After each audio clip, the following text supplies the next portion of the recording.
What is up, guys, and welcome to my stream. Hope everyone's doing good today. I have got my good friend Sahil, and he is he's guesting and cooking today, so we're going to go straight to him so he can get cooking, and then we can get on with the show. So come join us on Twitch. As you can see, I've got a little Twitch counter there. You got to help me get those numbers up, guys. Appreciate it. All right, let's go over to Sahil now. All right, buddy. Hey, How you doing, man? I am good. A little sleepy, but good. It's good to have you again. Sorry about last week. I had to pull out because I was upgrading my computer and I had serious issues, and I didn't even know if I was going to make the stream, but I did in the end. But that's good to have you today. So let's get straight to it. What you cooking? Yeah, good to be back. And I'm cooking an akuri today, which is a spicy Indian scrambled egg. But I'm just gonna put a little bit of a twist on it, do a few things a little different than I normally do. So yeah, I'm gonna get straight into it. It's really simple. I've got myself 2 eggs cracked in a bowl, which Nice.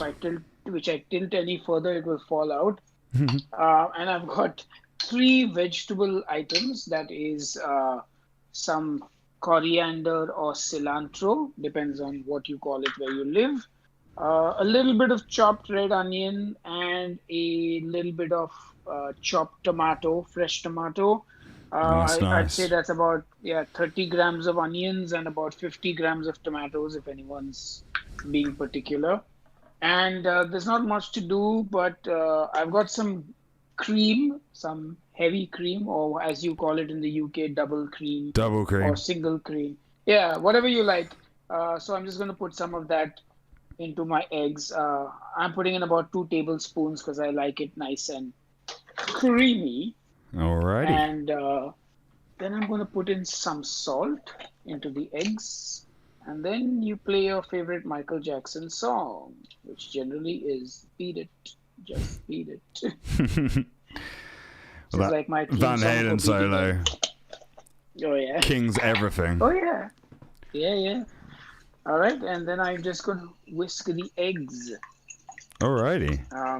Yeah, it's How pretty heavy? simple. And How heavily do you have to whisk it? Like just enough so that it's all one texture, or? Oh, yep, pretty much. Yeah, I mean, yeah, you're yeah, meant to be an just, yeah, expert. That was terrible. yes, That was terrible. I'm that sorry, was guys. excellent. Right. I should be So, extinct from doing jokes. Good God, it's just getting worse. exactly. Okay, so how high do we want the heat? I'm putting it up fairly high because I want to get the ghee, which is what I'm using to cook the eggs in. Ghee is just clarified butter. It's used in a lot of Indian cooking. What's If you don't have ghee, you can use olive oil, you can use avocado oil, whatever oil you so? like. What is it? Just Ba- liquefied butter, pretty much. no, it's butter from which the milk solids have been removed, actually. Okay, interesting. So you put What's the butter, advantage of using that to cook with? Out of curiosity. higher heat, it doesn't burn, it won't turn brown like butter does. Okay. Yeah, and yeah, it's I guess more fat, but it's very healthy for you, and it's like a superfood, as they say. Oh, okay. So yeah, into the ghee goes the onions, and again I put it high because I want to really get the onions to start to sizzle and start to turn translucent. I don't necessarily want color on them, but if there is a little bit, that's no problem. Is it So worth onions, preheating the pan, or do you just do it as you've done nah, it? it's just do it like this. Like look at it, it's come up to temperature, and the onions you can hear the sizzle. Mm-hmm. You can hear. I don't know if you can Yes. hear that. Yeah, I can hear it. Sounds good. Yeah. So most pans will come up to temperature fairly quickly on a high heat, and then you can turn it down to a medium flame if you're going to be like doing it alongside with other things. But yeah. Otherwise, yeah, just you want to cook those onions now till you get, again, like I said, not really necessarily color on them, but just Soften them up a turn bit. translucent. Yeah, soften them up a bit. And in India, for most of our cooking, well, pretty much all our cooking, we actually use red onions. I know you guys use mostly the white onions, and I think I We mentioned prefer this in that last. yeah, we prefer red though in this household at least. Red is Yeah, definitely red preferred. has way more flavor in it. But like in a hamburger, the white ones go really well, as Yeah, do the that's red true. actually. That's true. Right. So Situational. yeah, this is smelling good already.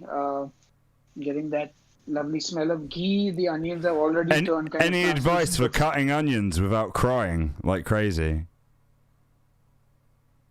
Oh no, we seem to have a connection problem. Oh yes, I can see I've frozen there. I can still hear Wait, I you. can switch. Yeah, I know. Maybe I can switch to my data plan. Sometimes the Wi-Fi is shitty. Ah, there it is. Better. Okay, yeah, it's kind of there. It's kind of here, kind of there. Yeah, he's back. Okay. Yeah. Hopefully it's back.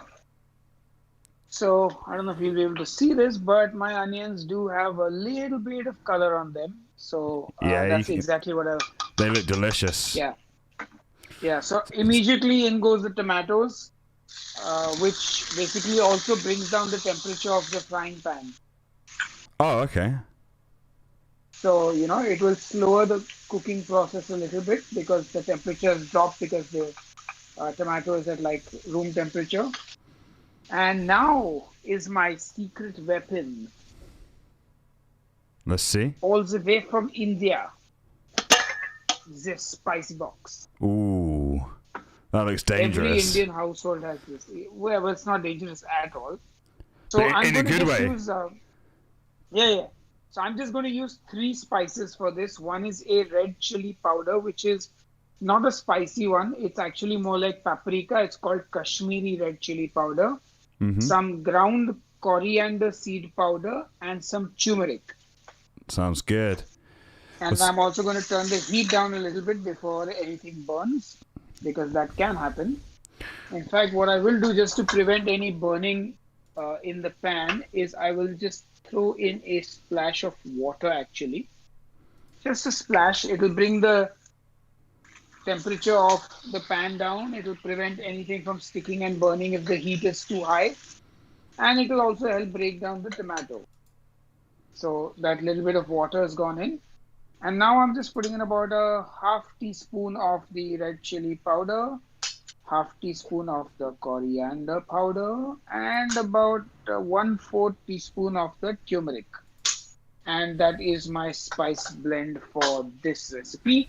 And my English friends, as always, can just use curry powder if they don't have all these things lying around. What's up, Brat Beard? Yeah, we're cooking Indian scrambled egg right now. Yeah, It's Akuri is the name. Yeah. Delicious. It's actually from delicious. Persia. It's delicious, easy stuff that you can cook at home if you have basic ingredients.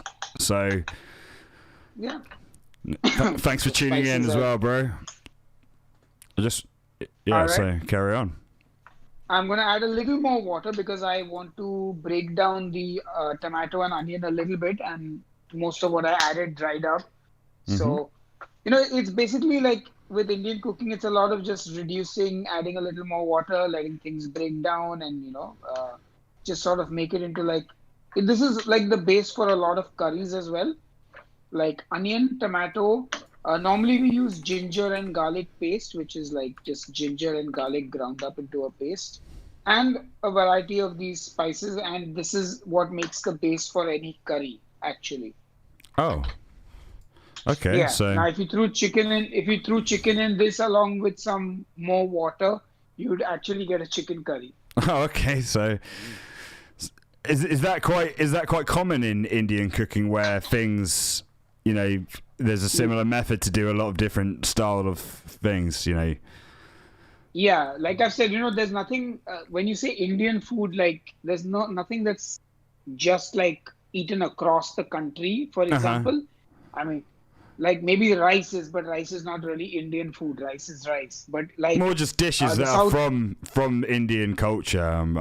I guess. Yeah, I'm but like more in South suggesting. India, they'll eat different. Like in South India, they'll eat a different kind of rice. Of In course, the yeah. northeastern part, they'll eat more like black rice, different kinds of other unpolished rice. In northern India is where the basmati rice is eaten the most. So it's literally like every part has a variation of things. So while in most Indian cooking, onion, tomato, ginger, garlic paste are kind of the staple part of it, and coriander.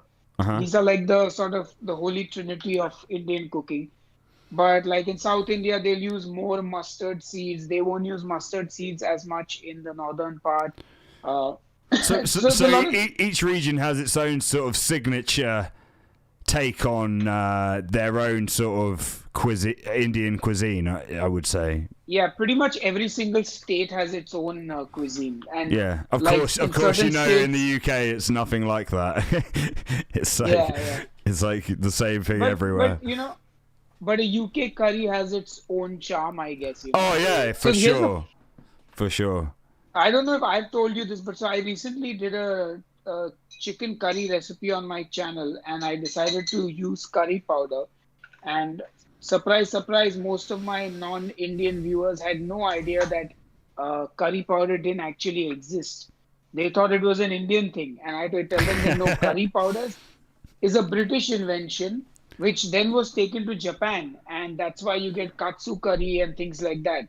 So, yeah, like in India, there's nothing called curry powder. You can't go to a shop and say, They use curry powder a lot in Chinese takeaway food, especially yeah. So especially in that's the where UK. it's come from. Yeah. Yeah, chips and curry sauce. It's from the Chinese. This thing. Mhm. All right. So how's that cooking? That's good. The onions and tomatoes have kind of broken down. You can see it's like a nice sauce already. And Very nice. now all I'm going to do is going to pour in those eggs. And the eggs have been seasoned with salt, nothing else. So the eggs go in. Hopefully you can see some part of it. Oh yeah. We can see it all. It looks really satisfying, actually. Yeah, and I mean, you could just leave it like this and make it an omelet, but we'll actually scramble it like this. So you just give it a good mix, let those egg curds form, and it's like, yeah. So what would you egg generally serve this on, or would you just have it by itself? So normally you'd serve this with an Indian white bread, like what you would in dinner rolls in the UK. Mm-hmm. So like with a dinner roll or with toast or with we have a local bread called pav, which is like a cross between a dinner roll and a hamburger bun, and it's super fluffy. So normally you serve eggs with that.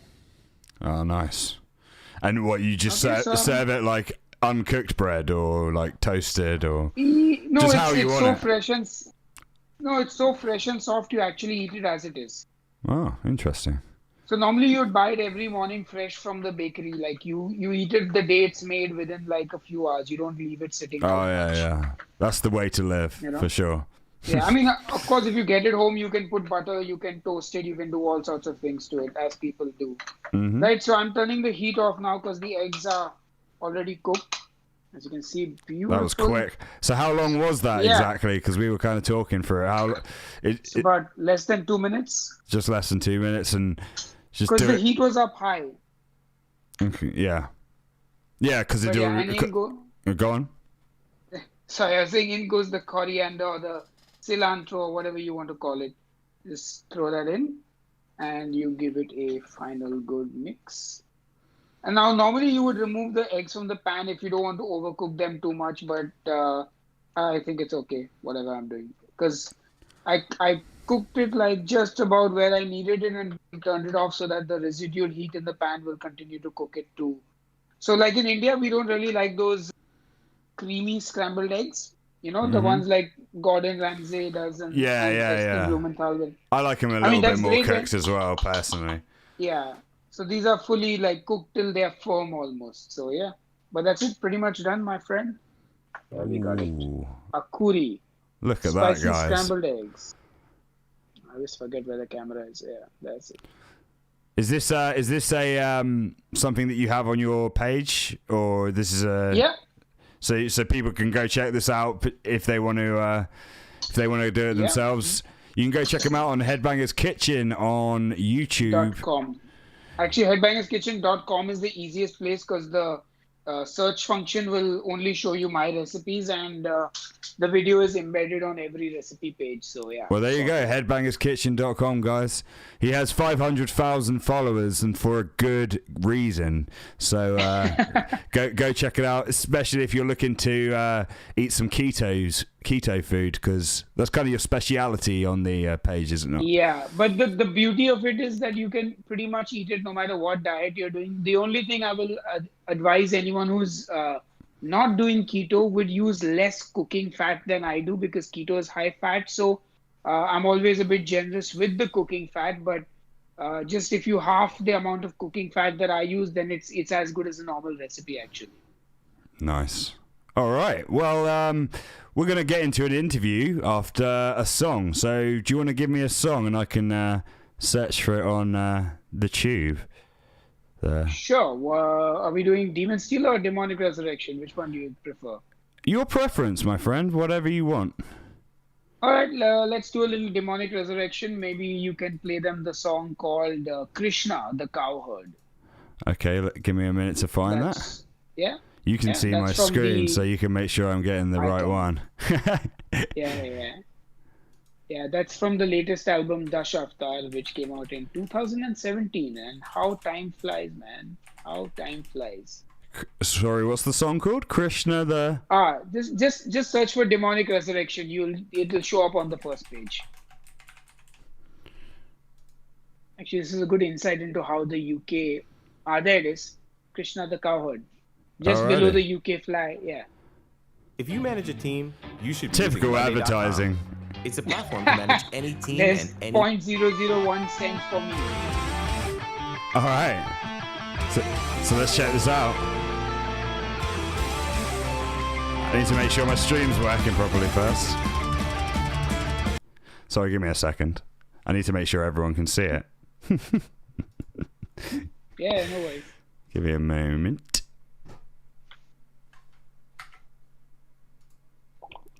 Alrighty. So yeah, I hope everyone's doing okay. It's good to have you again, my friend. So we're gonna have a nice chat about your musical history and what it was like to try and make things happen in from India, really, because Sounds like a fun chat. Yeah, it's an interesting story to me. Because it's hard to do anywhere in the world, actually, be in a band, let alone somewhere that's extremely far away from everywhere. All right, I need to. I'm being super professional right now. No, I need to just. I'm just trying to focus on this for a second too and make sure I get it right. Alrighty.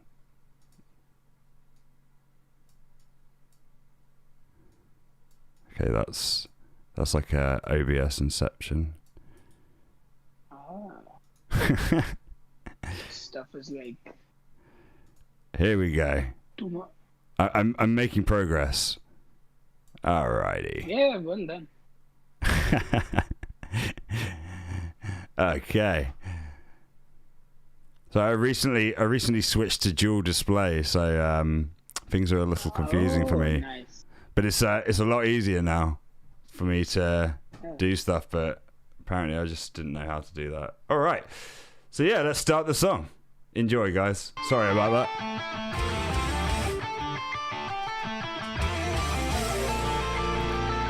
Delightful production already. It sounds great. What's up, Hollywood? What's up, GB? Thanks for all tuning in, guys. Send me a message. We can see your messages all throughout the stream, so give us a line.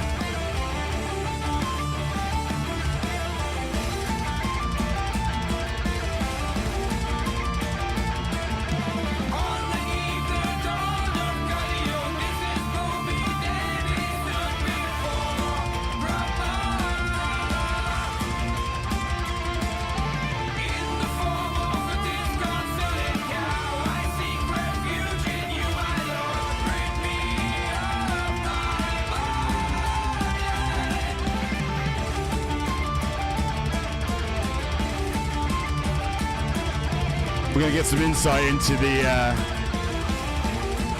what the song's about and the general the vision of the band and stuff in the interview. So not much, man. My back's been killing me for the last week. It's still killing, but I'm braving it out today. I'm not going to play a song, but hopefully by Wednesday I'll be back in good shape.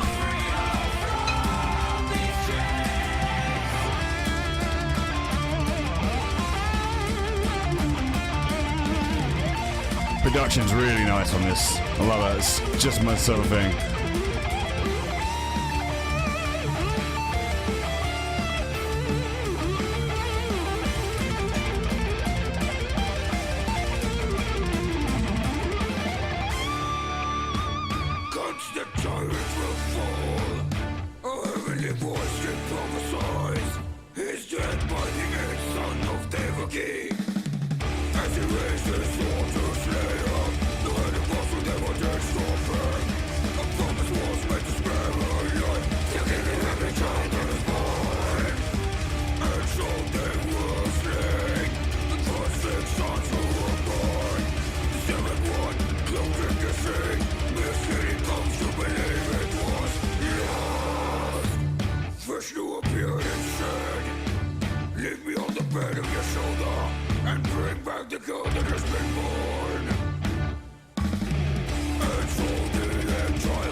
Really into the story of the song. That's why I'm not really saying much. I'm guessing it's like some mythology and stuff. Oh, here we go. That caught me off guard.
Loving that. It's winter sun vibes, like.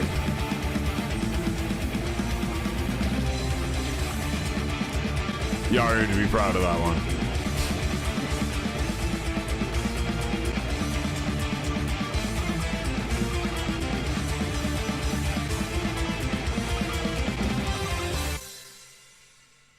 Alrighty.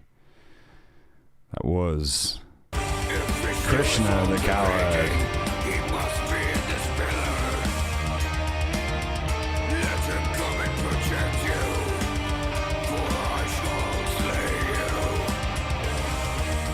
Alrighty, so I need to find you again because I've lost you apparently. Well, can you hear me still though? Yeah, I can still hear you. There you go. Ah, there. That's all I had to do. So, are you comfortable, man? Because we can have a chat now if you want to move. If you want to sit down. I think this is the best place in the house to do it. Yeah, right no worries. No worries. Wives asleep in the bedroom, parents are asleep in their room, so yeah. So, a 20-year career. where do we start with that? I mean, how did it all start for you with metal? Like, what was your sort of what was your first? I mean, Demonic Resurrection was your first project, right? That you. Yeah, the first band I was ever. Well, not technically, yes, the first official band, but I did have a little bit of a journey before that. Yeah, of course. Yeah. We all do. I had a small 3 guitar player project with a friend from school, which is why I started learning guitar and playing music, because in school a lot of my friends were into metal and they kind of got me into the genre. And all of us, we were like a group of 16 guys in school. And of course, in Bombay, we were like 300 children in a batch of students. So like in one year group. Yeah. Yeah. Wow. Six different divisions, about 50 people in each class. Damn. So we were a group of about 16, 17. Most of us were into metal, and everyone kind of decided to learn an instrument after finishing, well, what we call 10th standard in India, which I think in like America high school, junior high. Oh, junior high. Okay. I think that's what I'm a little confused about the system, but I think junior high is the 10th grade, and senior high is the 11th grade. Is 12th grade. Yeah. Okay. 11th and 12th. All right, cool. Yeah, so we call that junior college in India. So in school we were all together for whatever a long time. So they were all into metal through their older brothers or siblings or something like that. They passed it on to me. So what compelled you to pick up the guitar of all the instruments? Because you said you all picked an instrument kind of thing to go with. Yeah, we all picked guitar. So that's such a meme, but it's so standard. So yeah, I mean, well, why was that? Do you think just because you could all relate to it and like learn from each other and stuff, or was it just how it ended up? No, you all wanted to be shredders. No, I think also it has a lot to do with the price point. A guitar is way cheaper than a drum set. So guitar is easier to play in the house, because we all live in apartments. Like, there's no concept of houses here unless you're super rich, because it's like in London. Like buying a big house in London or a house is difficult. In general, most people would live in at least in like the central part of London. Like, you'd have an apartment at best, you know. Yeah, it's crazy money even for an apartment. It's, you could get a huge house just outside of the city pretty much for a fraction of the price normally, just from what I've heard anyway. So absolutely. So it's just like expensive sort of place to have a house then. Yeah, so everyone lives in apartments here because again, Bombay is probably the most crowded place on the planet. It's like 20 million people living in a city meant for like 5 million people. So oh wow, okay. Like when you talk about social distancing, like us, like people like me can think about it because we live in an apartment, but like the common man, the working people, they live in like slums and chawls, which are like, they're like 4 people in the size of your living room. That's the entire house. Yeah, I mean, that's crazy. Oh yeah. So I think just in general, the drums are a lot louder, so you have to deal with neighbors. They're expensive. So I think we all just gravitated towards the guitar for that reason as well. I think, like, maybe not very consciously, but subconsciously you think of it that way. Because imagine you have to go and ask your parents for money to buy a guitar. Yeah. So hey, I mean, Mom, can I buy a guitar? I was originally a drummer, but my parents didn't want me to have a drum kit, so that was that really. Switched to guitar. But so moving on a bit, how did Demonic Resurrection come about? So okay. And how many years into playing guitar did you decide to start a project that you were really going to focus on? Okay.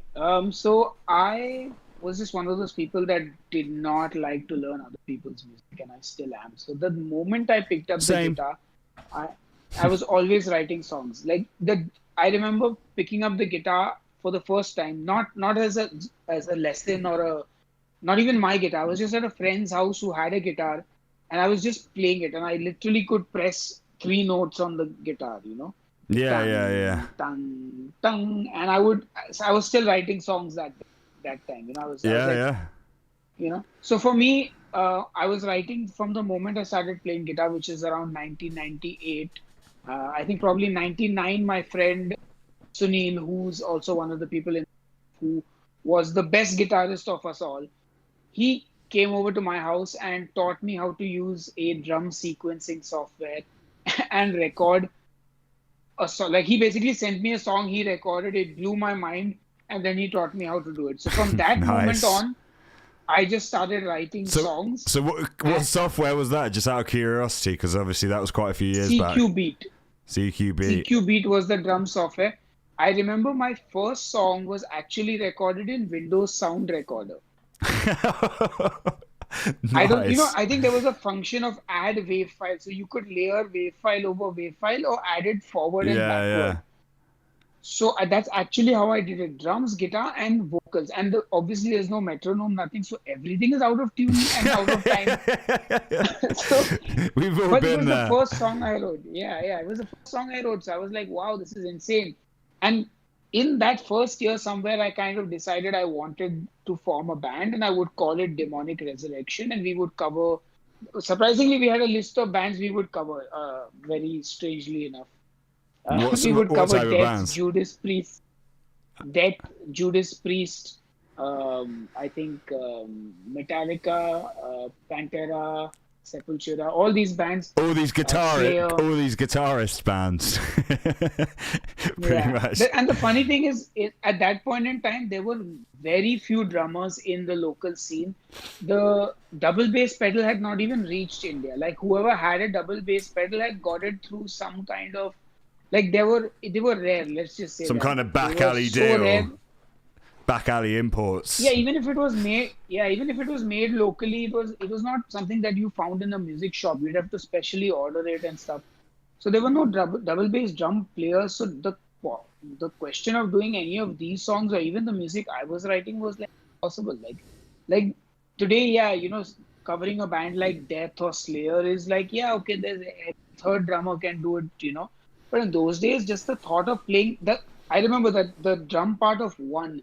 Yeah, of course. Yeah, classic. So my drum teacher used to cover Metallica and Sepultura songs with his band, and they would, whenever the double bass part came, he would just play it with his hands on the tom-tom. Because he didn't have a double pedal. Yeah, I mean, he needs must, I guess. So what year was that you formed exactly? So 98, 99, I was basically, those 2 years I spent looking for a drummer in my college with no luck. And I literally had come to a point where I was like, look, I'm going to go and play live. I'm going to take my computer to the venue, set it up and play along with Fruity Loops. By that time, I had advanced to Fruity Loops. And nice. Just before I could do this, I ran into an old school friend who somehow miraculously had a friend who was also from my school. They were a year older than me, who was also a guitar player. And in their lane, there was a drummer who used to play like these traditional Indian beats, and they sort of converted him into a metalhead. So he could barely speak English. He rarely listened to English music, but he was suddenly picking up Slayer songs in the best way that he could. And that's kind of how that. Dave Lombardo is definitely a good sort of influence to get him onto the metal sort of stuff. Yeah. So I think that's kind of how the first iteration of the band came together in early 2000. Very nice. So from your first, how many years did it take to get your debut album out from forming? Because obviously with all bands it's different. For Bloodshot it took 12 years. No, not 12 years. 9 years it took us to get a full length out. We obviously had like 7 EP and single releases over that time. Wow. Just, do you know what I mean? Finding our sound, because obviously we formed a little bit later than you, like 2003. But we were writing songs right away and trying to get recording experience and stuff. So I mean, there's loads of stuff out there. I think there's one dude that actually has every single Bloodshot song from our first initial demo. So one day I'll have to get the vault out and listen to some of that stuff. But yeah, so how many years did it take you guys to find your sound to the point where you wanted to imprint it onto an album? I think in the first 9 months we had an album out. Really? Within the first 9 months? Yeah, so I mean, it was 7 songs with a 8th song as a bonus track, but I think the length of it was actually long enough to call it an album, though I think it's also called an EP. I don't know if people have different definitions of this. But as far as I know, if it's over 30 minutes, it's an album. So that was actually our first album done 9 months after formation. So I was basically running a one-man show. It's a terrible album, so it's I mean, the idea of wow, like we don't play anything from that album. Yeah. And that album was, like, I was such a novice at recording, I couldn't even tell that the lead guitar was out of tune. So that first recording was actually the guitar is out of tune. My singing is, of course, atrocious. But we did re-record that same album about a year later with a slightly changed lineup. So we had a female vocalist by then. I was playing the lead guitar for that album. And while that album is much better than the first iteration, it is still a terrible recording. It's not well done, and it's very amateurish songs. Obviously they're my songs, so I still like them. So I mean, is there any kind of regret in putting out stuff that you're now saying isn't up to scratch under the name Demonic Resurrection, or do you feel like you've kind of learned on the job as you've gone? I mean, yeah, like obviously as a musician, you would love to have that perfect catalog, right? Like every album is kind of unique and beautiful in its own way, and it's a benchmark album for your scene. Like, take for example, say bands like Dimmu Borgir or Emperor. All of us look at their discography and go, "Wow, that's insane." I don't know how the band feels about it, but for me, I think there's no alternative. Like, I had to do what I did then to get where I am today. Like, those absolutely. Mistakes I mean, it's not. I wasn't necessarily pointing it out as a mistake. More so because you say you don't really play the songs and stuff. Like, is there a bit of regret there with putting out the music? But I mean, so like you say, this kind of shapes your.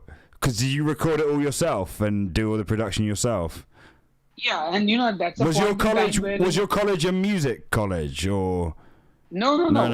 So there was nothing in India. There was no studios that had any metal sensibilities. Like, so if I went to a studio, like, nobody would have the equipment to record live drums. Nobody would know how to engineer death metal or extreme metal music. There was no music colleges that you could go study at. Like, so it was literally, there was nothing in the scene. I mean, there were studios that could do drum recordings and all well, but those were at, like, it's like your Abbey Road studios probably. Like, a young metal band at 17 years old cannot afford, of course, 400 pounds an hour to record. And, like that age, it wasn't the age of bedroom producers also, where everyone had access to a YouTube to learn all the basics of sound engineering. There was literally, like, there was no musical textbooks. So I basically just went with, what does this knob do? So that first album, I didn't even know I needed to record the rhythm twice and pan it to get that full sort of spectrum sound. It's actually fully mono recording. Wow, that's crazy. So I mean, it's interesting to know that you just, you did what you could with what you had, because you literally didn't have any other option. And for me, that shows a lot of passion and commitment. So, moving on a bit, how long did it take you to find your feet recording, and to, at what point did you put out an album where you thought, yes, we've got our sound, this is how I envision the production side of things to be going? I think every album at the time it came out, I felt like that, like, yes, this is the best we've sounded. And then I'm like, yeah, you know what? I could change this. Should I re-record this album now with all the knowledge I have?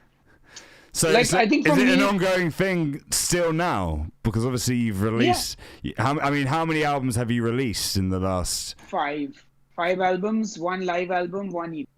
And that's just Demonic Resurrection.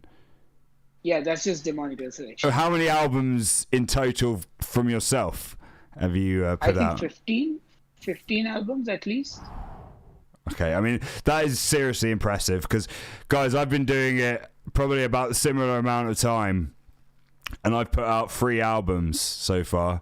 So, give this man a pat on the back virtually, because, that's impressive in itself. So, I mean, amongst all of this, obviously you want to play shows and stuff.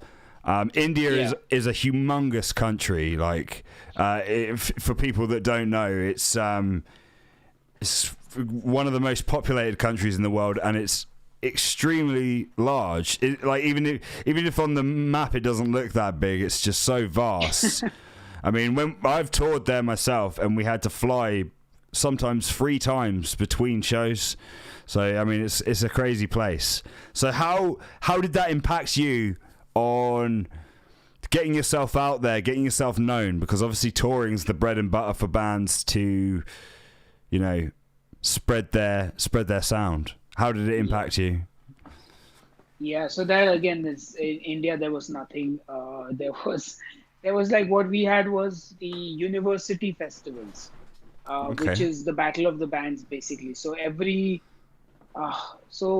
just let me sort of first of all break down that metal is a very rich man's or a middle class man's kind of music, because it's just not something that the average person in India gets. Let alone I'm talking about just English music. Forget metal.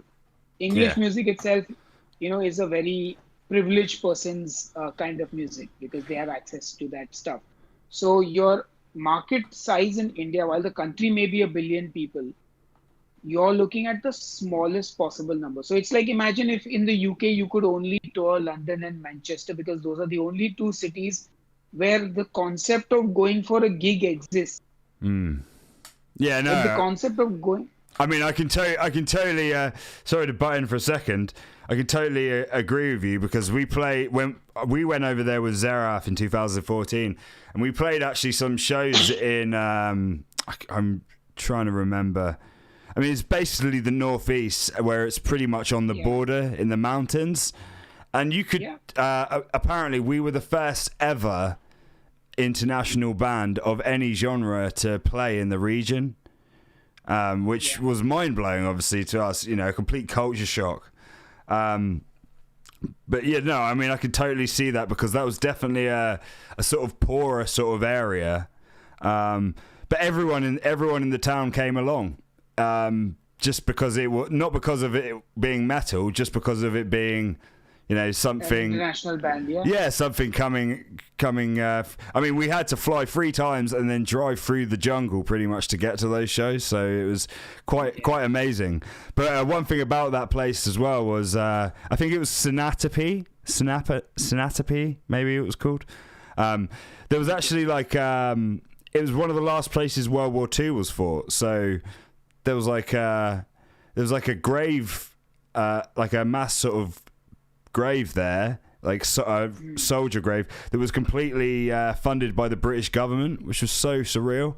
And it was like all they'd obviously they're obviously paying people to upkeep it and stuff because there was people from Canada and the USA and stuff all buried there on location, I guess. So but it was quite incredible to play in these places that haven't experienced it. But carry on. Sorry, I really went into that story a bit hard. No way. But so you were saying there wasn't many places to even play.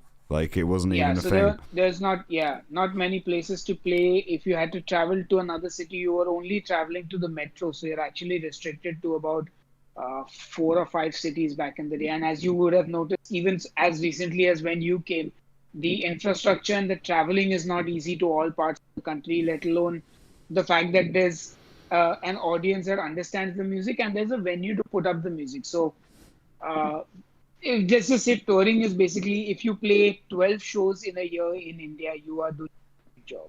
Yeah, no, that's crazy. But I mean, with that being said, are the shows a bit more special? Like the fans, because in the UK and most European cities and stuff, they get like a top quality, top tier death metal band once or twice a week. So, you know, for bands to come up and through, it takes a lot of effort nowadays to even get the gigs. So it's and you know, sometimes if people play gigs at smaller shows, people won't turn up because they care more about going to see, you know, touring bands and stuff like that. So how did it affect shows there? Were they more sought after because they were more rare, or? Yeah, back in the day, definitely you saw people come out because it was the only show happening. You have to understand that there was no real big international artists coming to India till about 2007. So that first 5-6 years, like local shows had a lot more weight, a lot more people came out for them, and local bands had a bigger draw. But as more and more international acts started coming, more venues opened up, music festivals actually became a thing. Today, shows are not as special as they were. So, like, yeah, of course, yeah. The kind of that's shows natural, though. Yeah, so I mean, it's becoming more and more like any scene in the world. Also, back in the day, there was no other entertainment. Like, it was go for dinner or it was come for a metal show once in a month, whenever it happened. Today, every night in Bombay City, well, whenever there's not a pandemic, there'd be hundreds of events now. There's stand-up comedy, there's film screenings, there's so many different things that never used to happen before. So, so I guess all that has... If you don't mind me asking, how come the entertainment culture has become a bit more normal? Like you're saying, there's hundreds of events to go to as opposed to nothing. Well, I guess go on. It's just basically the world, the evolution, right? Like, so the internet kind of made things easily accessible in terms of getting outside interests. You know. Mm-hmm. Obviously, every industry, like music industries, got more creative with the genres of music. So a lot more bands started forming, a lot of them playing folk music, regional music. People started doing comedy because there were open mic nights. Because restaurants need to bring in business, they start doing things like karaoke.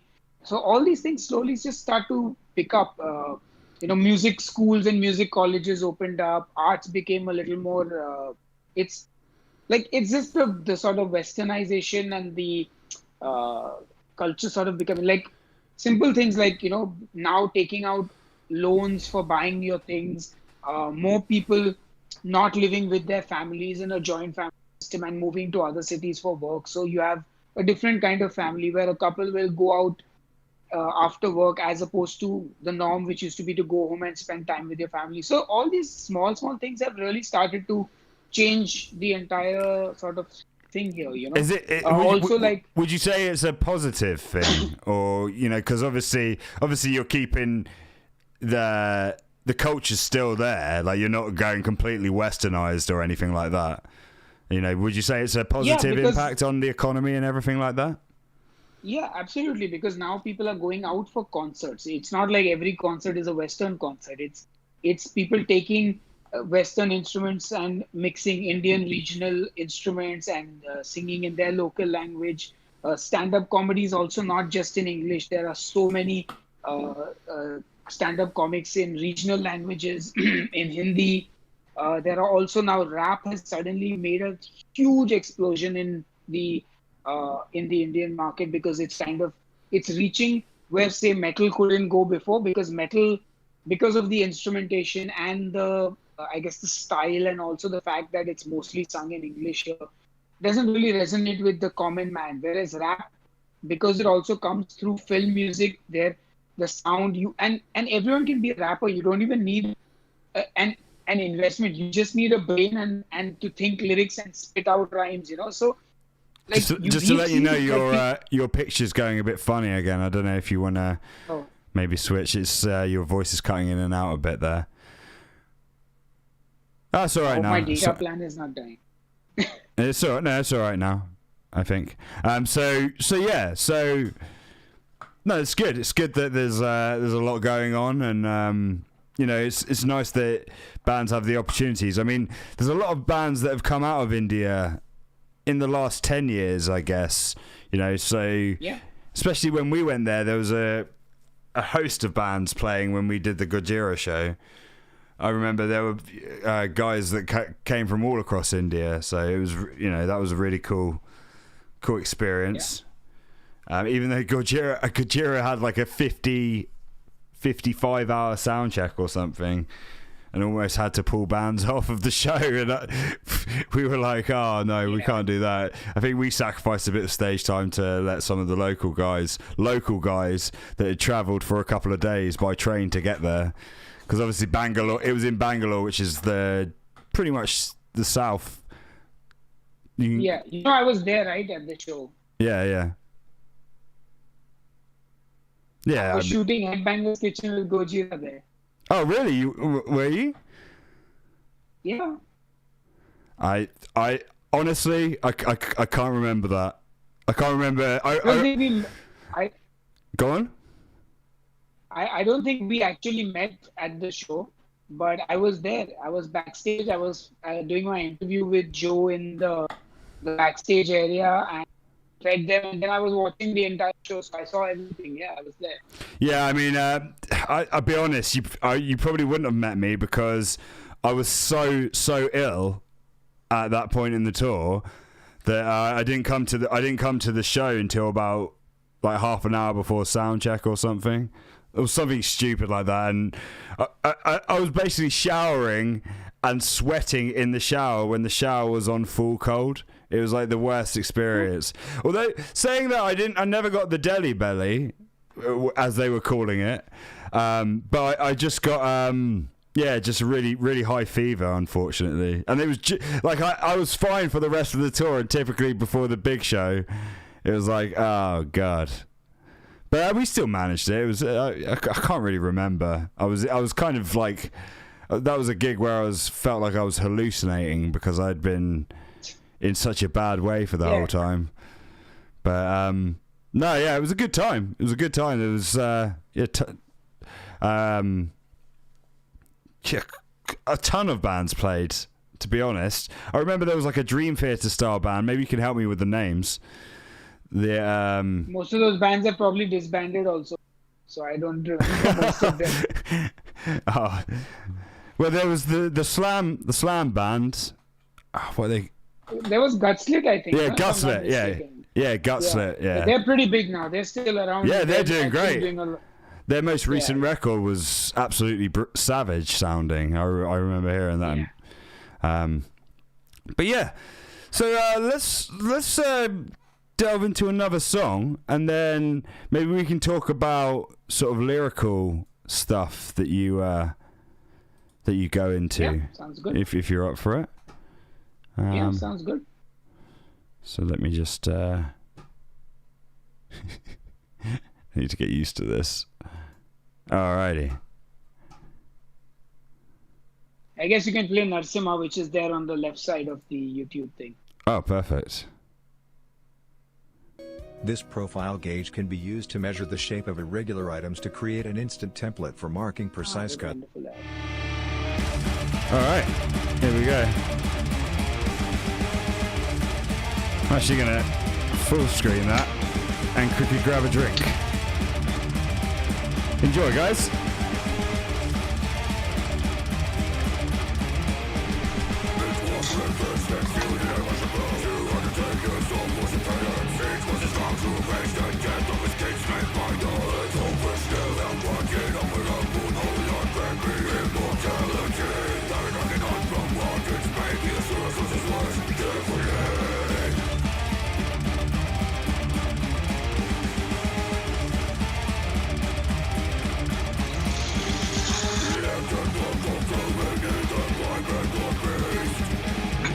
Take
Alrighty.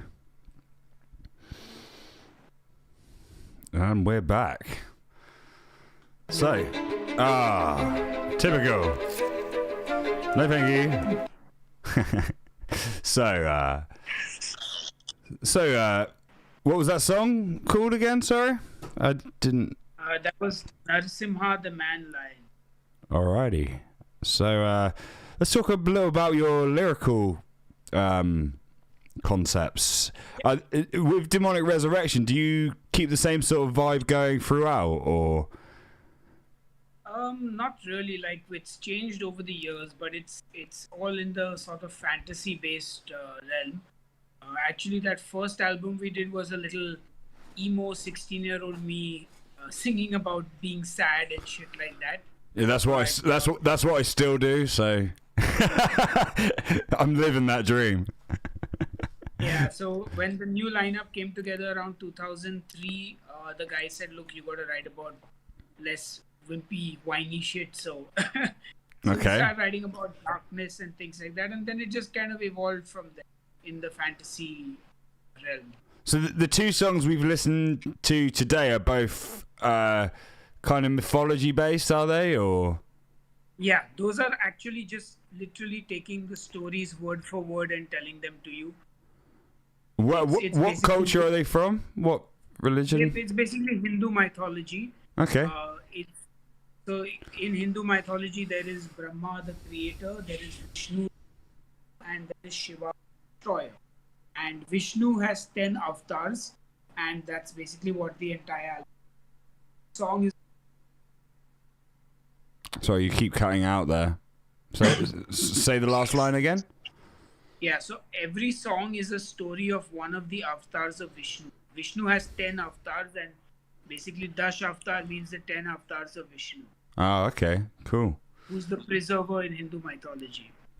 So is that something you've studied, or is it just something that's general knowledge in your kind of... Well, it's knowledge for some people. I had to actually read up and learn everything because I've grown up in a more Western household than a lot of people, and also my parents are not religious, so nobody really. So you're not religious, are you? You're an atheist.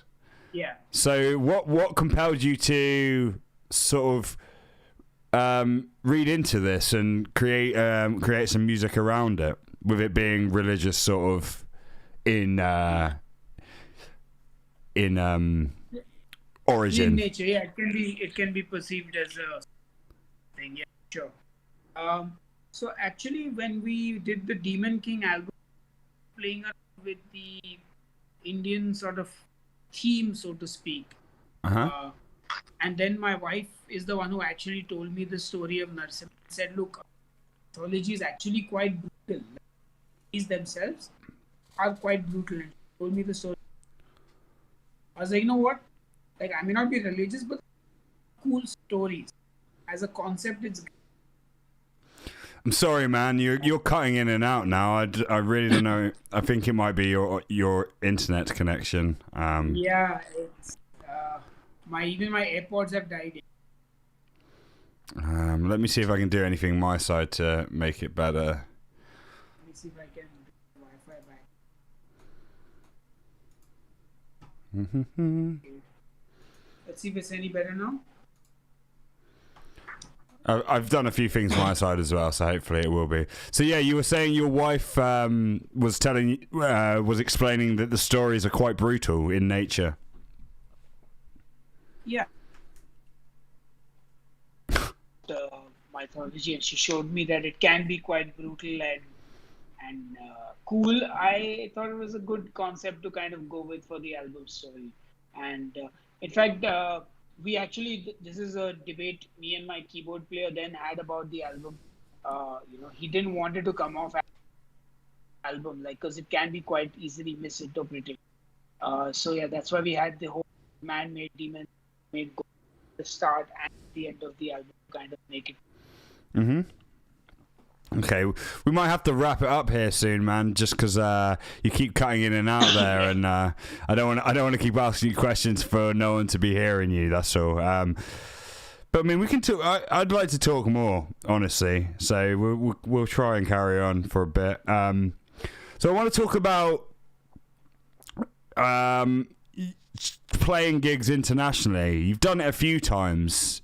Obviously, it's a really, really hard thing to do. What was your first experience in playing outside of India? So the first time we played outside was Inferno Festival in Norway in 2010. Wow. So you flew just for a one-off, or was it? Did you have a? Yeah, we flew for a one-off, and the good thing is that it was a cultural exchange program, so everything was paid for. Oh, wonderful. So how was that experience then for you guys? Was it? I bet that was out of this world to fly to Norway. Sahil, I mean, it was a dream come true. Like, there's no other way to describe it. Awesome. So everything was paid for, everything was sorted, so you just had to enjoy yourself and put on a good show. How was the show then? Yeah.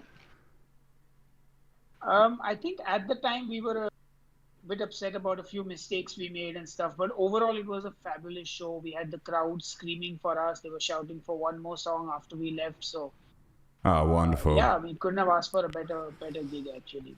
So what city was that in Norway? Oslo. Okay. I've never been to Norway myself, so it's somewhere that I really would love to go in the future. So you've also played at Bloodstock Festival a few times. How did that come about? So the first time we played Bloodstock was through Candlelight Records, because we were on Candlelight for 2 albums, and they were able to book us for Bloodstock. And the first time we played was great. So we had a good reception, and overall we had a blast at the festival. But the second time was out of this world. Like, we packed the tent. You were there, you know. Yeah, I was there. You filmed it. Yeah, exactly. Yeah, I was at the front pretty much. So, no, it was a great show. So you've toured a few times as well. You've done a few tours. So how much of a struggle is it to tour? Oh man, don't even get me started. It is the bane of my existence, booking tours. The band outside the country, whether it's festivals or supporting a bigger band, or it's a nightmare. That's the only way to describe it. It's a nightmare. So just financially and everything else, I guess.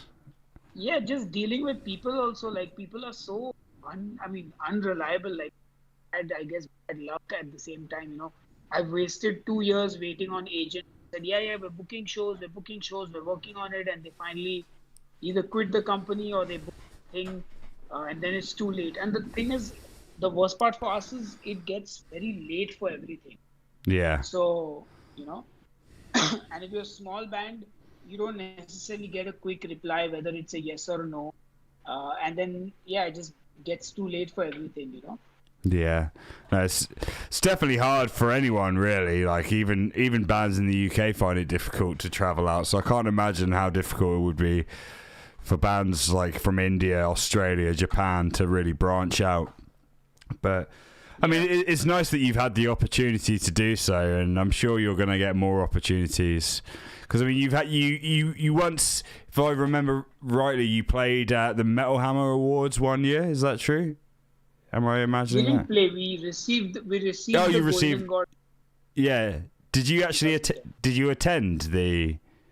Yes. Yeah. Yes. That's it. I mean, that must have been fun in itself, just to get that recognition for, you know, lots of work, and to be able to go to London and experience that sort of thing. Was that quite fun for you guys? So really, it was all in the same year. So it was that whole year was another level of incredible. Like, I mean, I think that probably will go down as the most memorable years of my 2010. Yeah, that's awesome. I mean, that's what we do it for, is for those opportunities, and just to be able to share our music, you know, worldwide is like is an honor, really.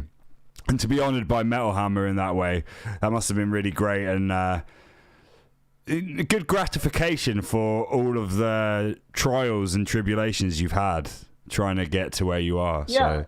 So it's not. Yeah, I mean, It's, definitely, go on. we never make music for awards or recognition, but you know, when you get it, you feel like that sense of validation, like Yeah, of course. somebody's seeing what we're doing. So yeah, definitely, it was a highlight for us. So yeah, the connection is a bit funny on the stream. I'm not sure what's going on, but what's I think it's okay now. No complaints right now. So, what have you got in mind for the future with Demonic Resurrection and your own music? Are you planning to do more or? Honestly, at this point, I have no idea. The world is in a funny situation. Of course. I mean, I've been watching you learn drums. How's Yeah, that I've actually going? been playing drums for 20 years. I've been playing for 20 years, but I'm putting in a lot of serious practice. Yeah, since trying the to last learn the metal techniques and stuff, right? Like you're trying to learn doubles, if I'm not mistaken. Yeah, the double stroke. Yeah, On the because kick. my feet don't move fast, and I tried single strokes for years with no luck going So- beyond 180 BPM. So Economy is the way forward. So how's that going? How's it going? Putting focus into drums after so many years of not playing it as regularly. Are you enjoying it, or is it Actually, a new challenge? I have been playing drums regularly for a while. Actually, I mean, I never practiced seriously, but like I recorded an album in 2010 or 11 for my death metal project Reptilian Death, where I was the drummer. So I did play a lot during those years to get my chops up to speed. And then because I've always to my studio, in fact, every time I go down to play guitar, I play